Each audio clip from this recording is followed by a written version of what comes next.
Well, yes, Haradinaj was freed of all charge because a number of witnesses were killed. According to former Hague Tribunal prosecutor Carla Del Ponte, 9 witnesses were killed between 2003 and 2007. So in such a situation, living witnesses are frightened, and some of them refuse to testify, others change their testimony in the court on the advantage of Haradinaj. Moreover, UNMIK, the UN mission in Kosovo, always refused to cooperate with the Hague Tribunal by refusing to send evidence of war crime. So in this condition, it was much easier for Ramush Haradinaj to be freed of all charges. Now, Laurent, you're in Belgrade. What's the reaction there? Well, there are a lot of reaction, especially the one of former Prime Minister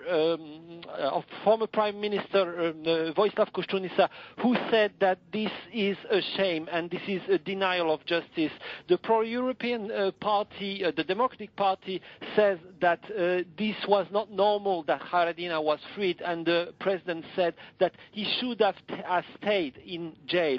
On the other side, in Kosovo, local TV aired the judgment live, and this triggered a lot of joy in many parts of Kosovo. President Fatmir Sejdiu said he believed in Haradinaj's innocence. Haradinaj's return to Kosovo, which is supposed to take place tomorrow, and a number of his supporters are already preparing a warm welcome.